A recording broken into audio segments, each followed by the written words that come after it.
Hi. So it's been a while since I've put out any content at all online, really, whether that be a stream or any YouTube content. And for those of you who don't follow my Twitter and who haven't really been looking over any forms of my social media where I can keep you all informed, this video is hopefully going to do that. So you can see I've started a brand new playthrough of Borderlands 2. I'm hoping that all the recording comes out okay, because right now I'm in kind of like a little holiday shack that I'm going to be in until Friday morning, which is just before we move into our new property. Now, a lot of you are probably thinking, Harry, you went over to Ireland on Monday with your wife, and that was supposed to be when you're moving into your new property, right? Yeah, that's completely correct. But there's a big story regarding that I've hopefully got to tell you this video. So everything was going well on Monday. I traveled through Sunday night to get over to Ireland. I went from my house over to Holyhead Docks. I got over to Holyhead Ferry and everything went great. They upgraded me to premium by accident for free, not complaining, which means I was the second car on the ferry and the second car off, which was wonderful. Had a little bedroom that I was in that I managed to get some sleep for the night. It was great. Got off the ferry in Dublin, went up to Dublin Airport, waited a couple hours for Erin, and everything arrived perfect. She came through security just great, and we took a drive up to County Donegal, which was where our house is going to be.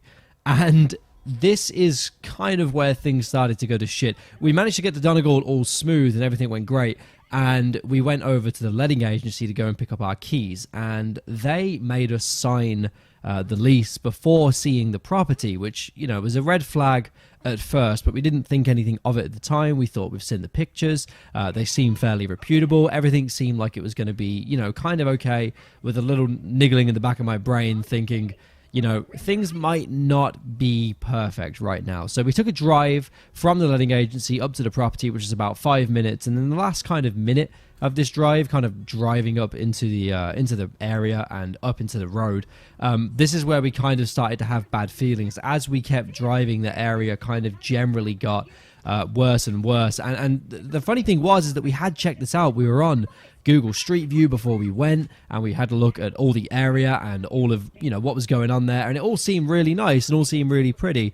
And it seemed that between the time that we looked at Google Street View and the time that we'd actually arrived, which was, I think, maybe 6 or 4 years until it had last been updated, things had kind of gone to shit in that area. It wasn't, you know, completely bad. It wasn't like a ghetto or anything. It just wasn't what we expected, and it wasn't what we had viewed online.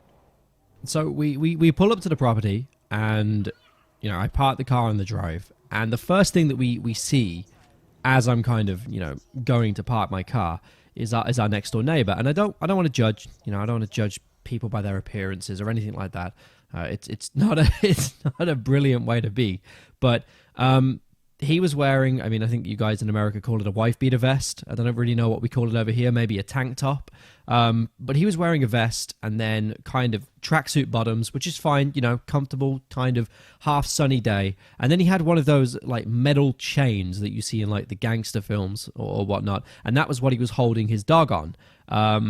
I think he was smoking as well at the time, and, you know, kind of the whole kind of vibe of it was this guy. I wouldn't be surprised if this is the guy that they send when you get like a loan shark and you need to intimidate someone to get their money. This is the guy they probably send, and he was our next door neighbor. He was the guy who had the house that was attached to ours, and we thought nothing of it at first. We thought, you know, whatever, he might be like a really nice guy, like he could be a really, really nice guy.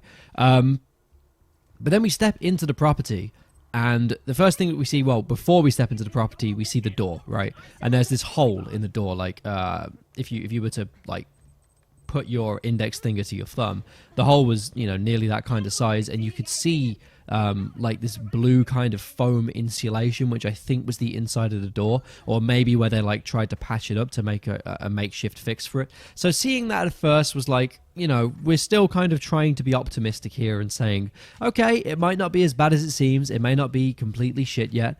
We step into the property, and the first thing is it stinks. And I think that this is where we kind of lost all sense of hope. said to each other, yeah, this isn't going to be great. This isn't too good right now. So we get in. There's kind of like a few bugs dead over the floor. It was a minor issue. A few little bugs dead over the floor. And this was as soon as you walk into the property. You know, a few little tiny bugs dead. Whatever. Okay, it happens. There hasn't been anyone in the property for a little bit. Bugs may have been left in there. It's whatever. They're little things. You wouldn't see them in the day. We got over that fairly quickly. But then we noticed there was like paint flakings over the floor as well, and kind of up the wall. So whoever had painted there hadn't kind of finished the job, and like these little flakings of paint were kind of stained to the wooden floor and kind of cutting off the walls a little bit. So that wasn't too appealing, and that wasn't too attractive. And this is all still like 2 steps into the property. There's a light fixture up on the ceiling that was made of kind of like porcelain, I think, or china or whatever it may be, and that was smashed. Like that had a big chunk missing out of it. And the light bulb wasn't working, and I'm like, okay, well, maybe an accident happened. Still trying to be semi-optimistic. The first room that we stepped into was the kitchen, and the kitchen didn't smell good at all. That's where the source of the bad smell was coming from, and it really wasn't pleasant. So we go over to the kitchen, and we take a look at the curtains, and the bottom, I'd say half a foot of curtain was moldy. It was like blue, green, and black, and it was disgusting, and it was completely moldy, and it was rancid. Like I was not feeling, like my stomach wasn't feeling too good at this point. Going in and seeing that the curtains were completely moldy, and that was probably one of the sources of the smells.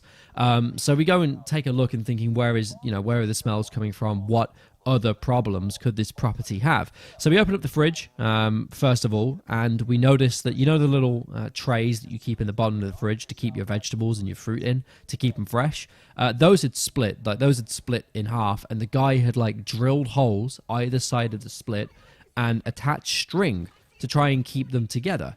So his attempt to try and keep the fridge kind of like together, instead of going out and buying new plastic trays, so to speak, was to drill holes in them and tie them together with string.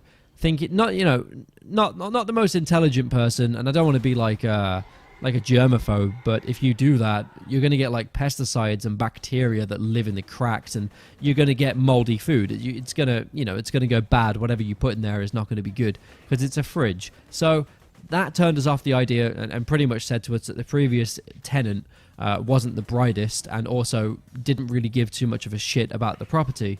And also didn't keep up his bargain of the tenancy agreement, because the rules were, if you break anything, you have to refer it to the landlord, and the landlord will fix it, and you pay a charge, and that's just kind of how it is.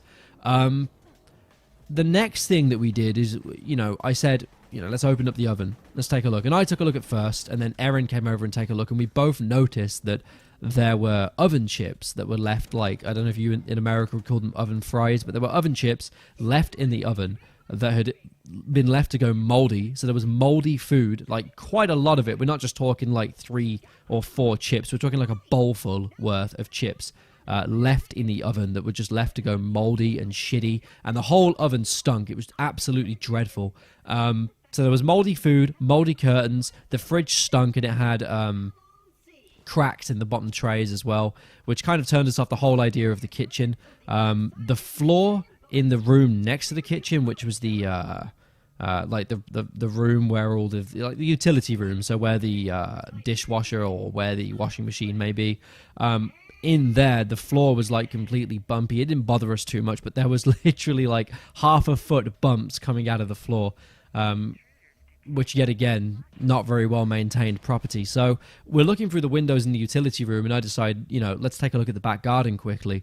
Go out to the back garden, and in the grass there's like moldy bread and moldy food packages as well, where like ready meals have been just kind of half thrown out. I don't know if the guy was drunk or on drugs who was living there, but he seemed to just throw out any packet of food that was not to his liking, so to speak. It seemed that he has thrown them out in the grass in the garden. So that was obviously disgusting to come into the property too, and just completely gross. Also around the back as well, there was like a random suitcase that had just been left, and it was like a quarter full, and it seemed to just kind of have old clothes in there that were not in the best condition. So this guy has left a suitcase and also left clothes in the suitcase. I don't know why. If you're leaving the property, like, why would you leave it? Like, suitcases are expensive, like, they're not cheap, but he's left a suitcase with clothes in it and other things, other packages. We didn't dread to go through them, but this was a suitcase that was left in the back garden. Surrounding that suitcase and all across the back garden were cigarette butts and kind of little centipede, caterpillar kind of creature things, which are disgusting. I'd say more towards centipede, because it's like vermin, completely gross. So we move over from the back garden. The windows are crap. Like they haven't been cleaned in a long time. Avoiding all that, we go into the lounge and we think, okay, maybe the lounge can be slightly redeeming. Not at all. The fireplace had a few cigarette butts in it that were like half-smoked cigarettes, so it had still some of the white left on them. I don't know why it had a half-smoked cigarette in the fire. But there was a couple of them. And then across the windowsill, there were like a graveyard of dead flies that were just left on the windowsill. And the windows were kind of like, they were like sweaty. It was disgusting. Like the inside of the double glazing was had all moisture inside of it, which was, never a good sign, really.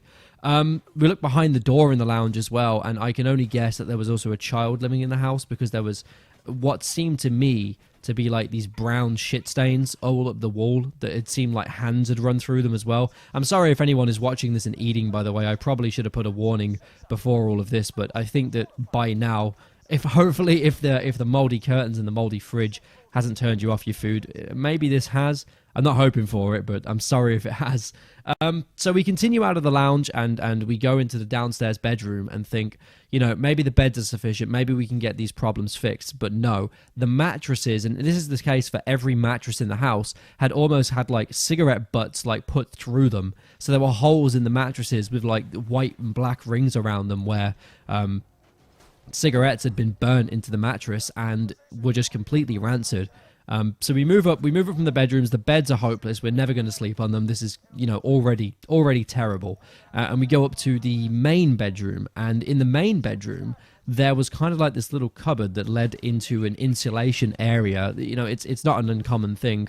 And we thought, let's have a look in the insulation area and see how bad this gets. And there were like snack wrappers all just kind of thrown in there. So the rubbish was thrown in there. The guy obviously couldn't be bothered to go to the bin. So he'd thrown all of that in the insulation section, and then at the back of the insulation section, behind kind of like a little wall that's built into the section, there was a suitcase that was left there, and I don't know why, for any reason, someone would leave a suitcase in the back of an insulation cabin behind a little wall, and only like to get into this little insulation section, it's like only crawling space. That's the only way that you can get in there. So I'm thinking the only reason that you would leave a suitcase at the back of an insulation cabin sealed and kind of attempted to be hidden away is drugs. Like, that's the only thing that I can decipher. So some of you are probably thinking, oh, why didn't you go and investigate the bag, get yourself some free drugs? And I'm not, my looks aside on stream, the homeless kind of typical weed smoking looking guy, I actually don't do any drugs, and I'm not, please don't arrest me, I'm not interested in drugs at all. But that kind of turned us off the idea completely of wanting to live there, and the way that I can gather, the kind of guy that I thought had lived there before me, I'd have thought would have been single dad, alcoholic, drug addict, who occasionally has his kids visit and scrape their shit up the wall. So this was our image of the previous tenant already, which was not great. So we go and check out, this is like the last room that we really wanted to check out, because it's, you're thinking, if the rest of the house, if you haven't managed to be able to keep the lounge and the kitchen and the beds in a good state, there's no way on earth that you've managed to keep the bathrooms in even a reasonable state whatsoever. So we go into the bathroom, and as expected, it's not looking too brilliant. The sink itself, the sink was not in a brilliant state. And there were these soap holders above the sink where the guy had obviously had a shave, and there were all of his hairs just inside these soap holders, where you're meant to put like soap dispensers and whatnot. And his hairs and his shit basically was all over those. In the shower, which hadn't been cleaned in God knows how long, there were like these little tiny centipede creatures in the shower and in the bath. I didn't manage to get too many photos of those, but they were pretty disgusting. So in the shower and the bath, there were these tiny little centipede creatures, like maybe 2 or 3 of them, and that was the case for every shower and bath in the property. We had a 2-bathroom place, I think, so it was yeah, it wasn't too pleasant. Like, I wouldn't shower in those if I was offered or if I was paid. It would be a bit of an effort to have the willpower to shower in those. So from now, you guys have probably gathered the property wasn't brilliant, and I went into full panic mode. I was like, no, we've signed the lease, we're fucked, we're absolutely fucked. So we did some legal research, and we took a look, and apparently mold and leftover food and a vermin problem and whatnot is apparently it's an environmental health hazard. So if you move into a property and you find that there's like moldy curtains or moldy food, or if there is like a vermin problem, so we had these little mini centipedes throughout the property, so that classifies as vermin, you can, say that this is an environmental health hazard. They're not legally allowed to rent this out. So we started calling them up and giving them a list of problems. And I think that they realized from the first phone call that they were in the shit a little bit here. The first thing that they did was send over a handyman to try and, fix the problems that the property had. And we sent him away. We said, don't fix anything, please, because we may be taking these the tenants to court here. We may, because if you come over and you fix a couple things and, the things are in the favor, then we don't have anything to complain on, and there is no way that we are going to continue to live here no matter what. Like, the area wasn't nice, the property wasn't nice, there was no way. We'd already decided we're not willing to live here. We don't even want to deal with the landlord, who obviously doesn't give a shit about his property for the next 6 months. So we decided already that we were out. We sent the handyman away. We said, sorry that you've been called out, we didn't agree to this, go about your day. No less than 10 minutes later, they send over a cleaner, because they obviously thought that we thought that the handyman wasn't good enough and we needed a cleaner. We then had to send away the cleaner almost instantly with the same reason, don't clean anything up, we may have a court case here, don't clean up any of the evidence. So we send away the cleaner, and after about an hour of me panicking on a chair thinking we're fucked, we're gonna have to fucking live here, I'm sat on this chair just bent over double thinking we are doomed. Aaron, in the meantime, is on the phone and kind of sussing through the issues with this with the letting agent, and eventually we get a phone call back after about half an hour of waiting. We get a phone call back saying, you can come over with the keys. And they didn't say that we could get a refund at this point, so we were like, okay, what's going to happen? Are we going to give them the keys? They're going to pay for a hotel and fix the property? Like, what's going to happen?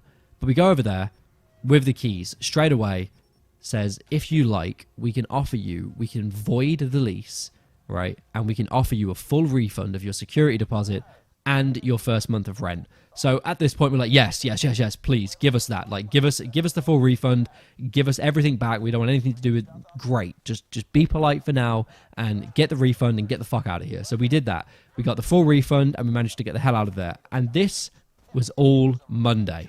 And this was in regards that I'd been driving all of Sunday night, and I'd been, I'm fairly tired at this point, and I'm a little bit exhausted.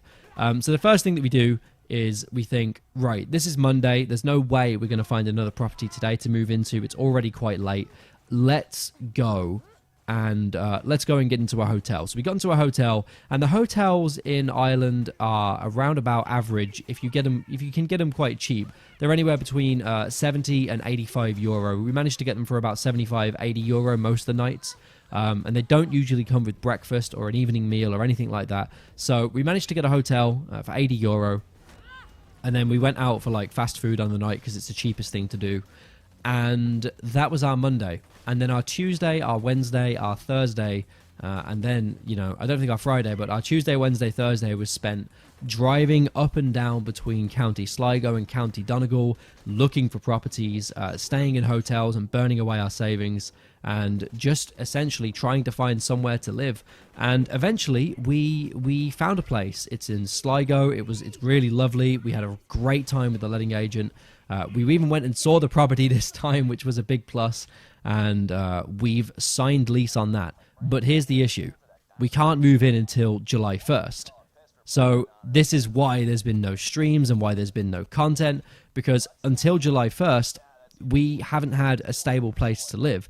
And as of last Friday, I mean, it's Monday, the day I'm recording this today, but as of Friday, we've been in a holiday little property because it's much cheaper. It's cost us about about €200, £170 to stay in this holiday apartment. The internet here is dreadful. I'm lucky if I get 500 kilobytes up, and I get about 4 down. So it's not great, which is why I can't stream from here.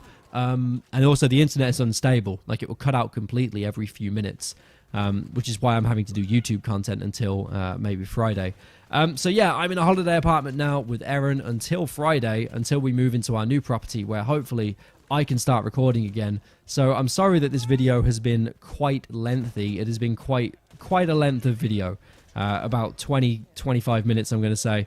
And yeah, sorry about that. Just a lot that I need to inform people on. So if you guys want a TLDR, maybe I'll provide a link to it. But TLDR, drive up to Ireland, property was dreadful, was homeless from Monday to Thursday while we look for a new property, dig away hundreds of euros in savings to find one, and eventually we signed lease, found a new property, but I can't move out until July 1st. So I'll be doing YouTube videos this week until July 1st. And hopefully I'll see you all then. And I'm sorry about the downtime.